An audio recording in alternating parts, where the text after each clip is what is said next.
টি-20 series জয় করে দেশে ফিরেছে টাইগাররা। দলের আত্মবিশ্বাস বাড়াতে এই সাফল্য গুরুত্বপূর্ণ ছিল। পাকিস্তানের বিপক্ষে টি-20 সিরিজে দল ঘোষণা। 20 জুলাই শুরু সিরিজ, ধারাবাহিকতা ধরে রাখার চ্যালেঞ্জ টাইগারদের। আন্তর্জাতিক ক্রিকেটকে বিদায় জানাচ্ছেন আন্দ্রে রাসেল। টি-20 ফরম্যাটের সেরা অলরাউন্ডার খেলবেন ফ্র্যাঞ্চাইজি লিগে।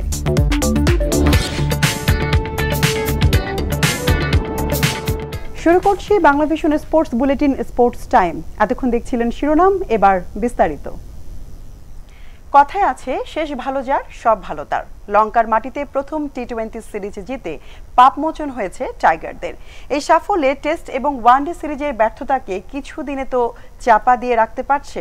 তার চেয়ে বড় কথা, এই সাফল্য পাকিস্তান সিরিজ, এশিয়া কাপ এবং বিশ্বকাপের আগে এই ফরম্যাটে টিম কম্বিনেশন তৈরি এবং আত্মবিশ্বাস ফিরে পাবার মিশন টাইগারদের।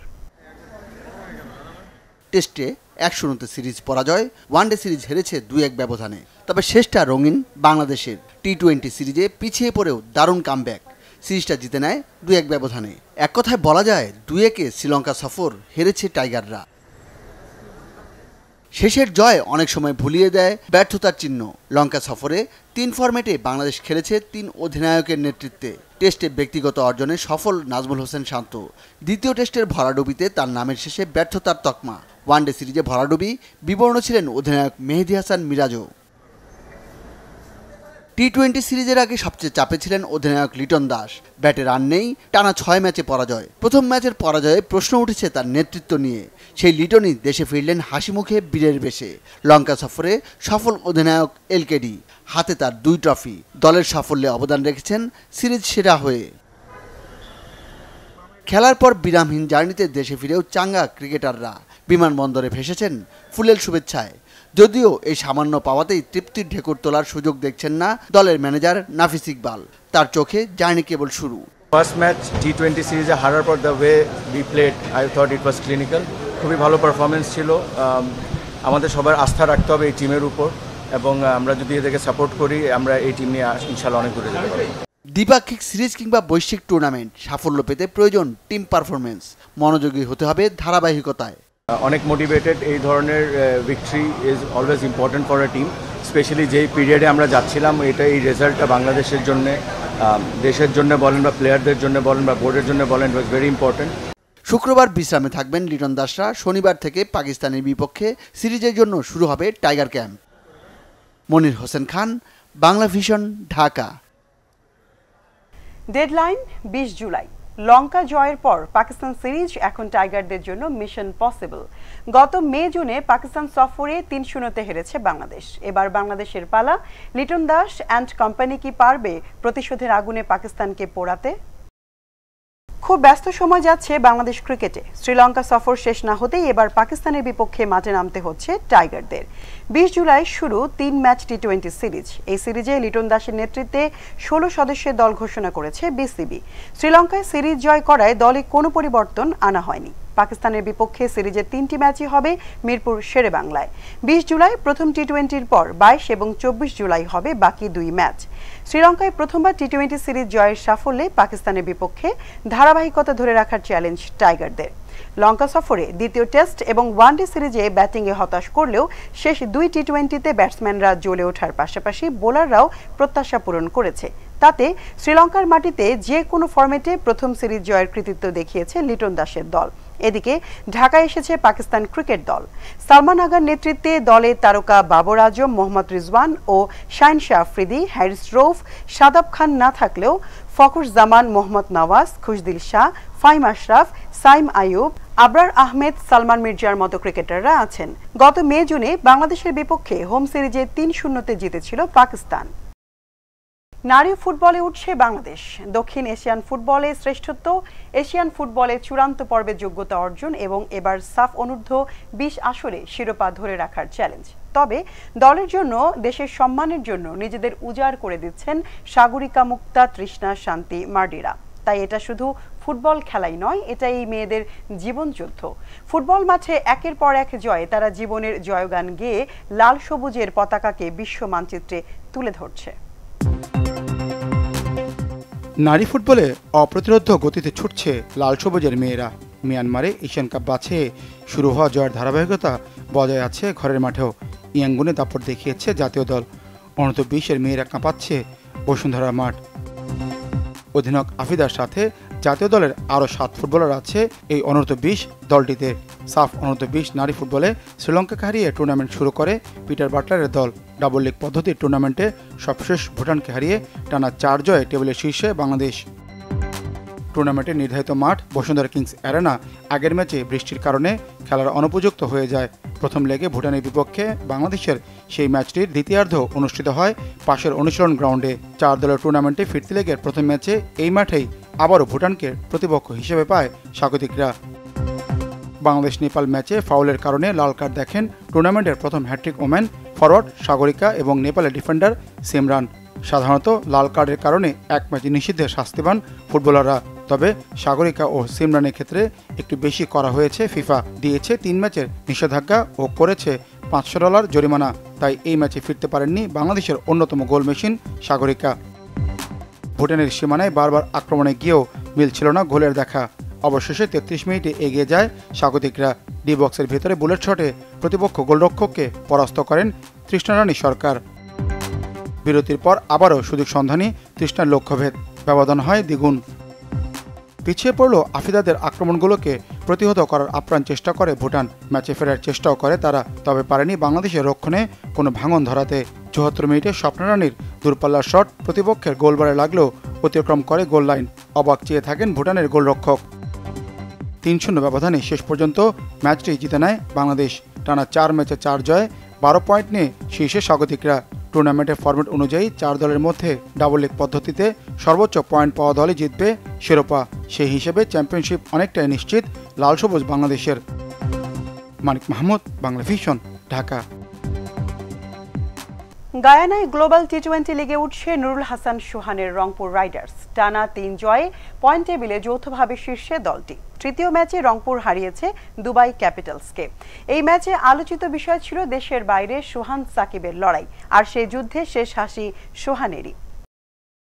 সাকিব আল হাসানদের দুবাই ক্যাপিটালসকে 8 রানে হারিয়ে গ্লোবাল সুপার লিগ টি-20তে টানা তৃতীয় জয়ে উঠছে নুরুল হাসান সোহানদের রংপুর রাইডার্স।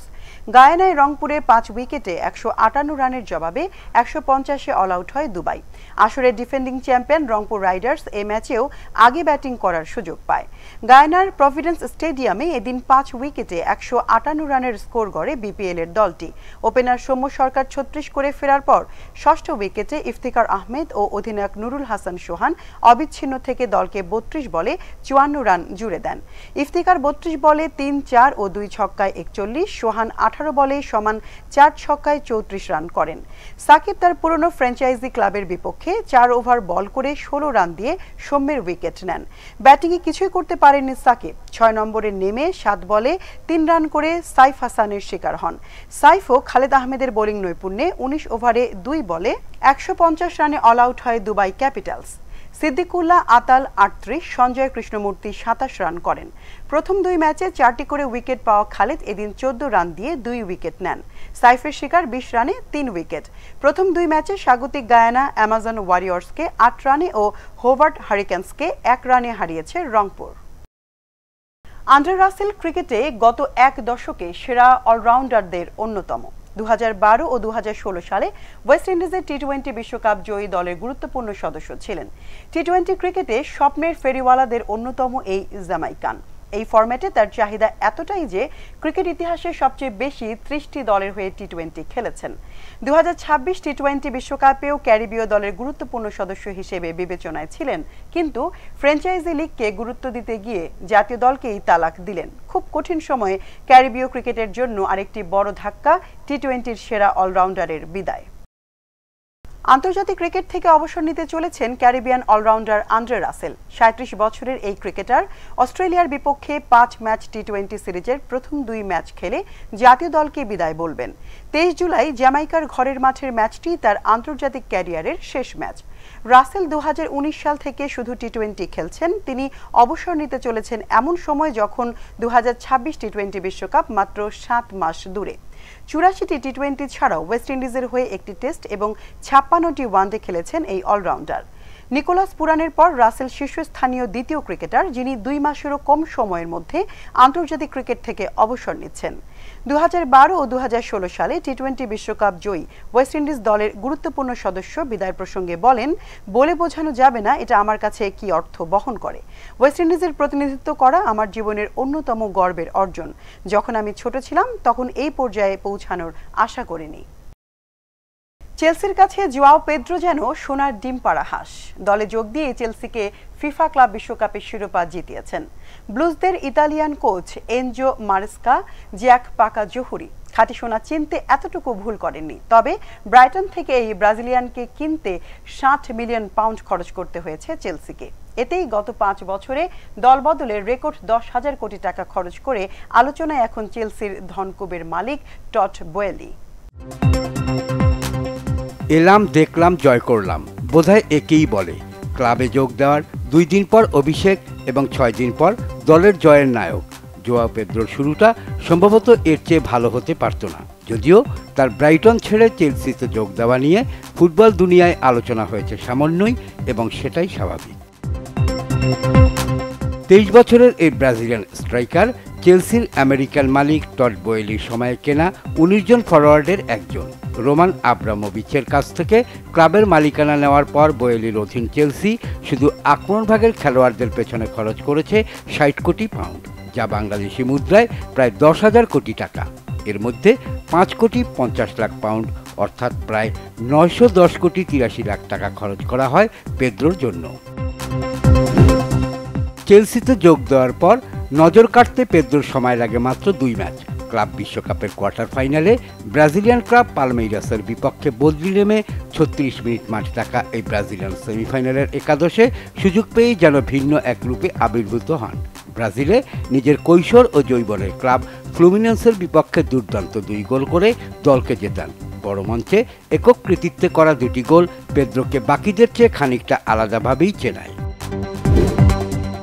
পেদ্রোর জন্য এই ম্যাচ একটু ভিন্ন অনুভূতিরও। ফ্লুমিনেন্সের বয়সভিত্তিক দলের হয়ে 2011 সালে যাত্রা শুরু করা এই ফরওয়ার্ড 2019 সালে ক্লাবের মূল দলে জায়গা করে নেন। পরের বছর সেখান থেকেই ইউরোপের ফুটবলে পাড়ি জমিয়ে ইংল্যান্ডের ওয়াটফোর্ড ও ব্রাইটন হয়ে এখন চেলসিতে। 2023 সালে ব্রাজিল জাতীয় দলে অভিষেক হওয়া পেদ্রো চেলসিতে নিজের দ্বিতীয় ম্যাচে আলো ছড়িয়েই থেমে থাকেননি। পরের ম্যাচে ইংলিশ ক্লাবটির ফিফা ক্লাব বিশ্বকাপ ফাইনাল জয়ে অবদান রাখেন দলের পক্ষে তৃতীয় ও শেষ গোলটি করে। ইউরোপের নতুন চ্যাম্পিয়ন পিএসজিকে 3-0 গোলে বিধ্বস্ত করে দ্বিতীয়বার মহাদেশীয় এই ক্লাব আসরের শিরোপা ঘরে তোলে চেলসি।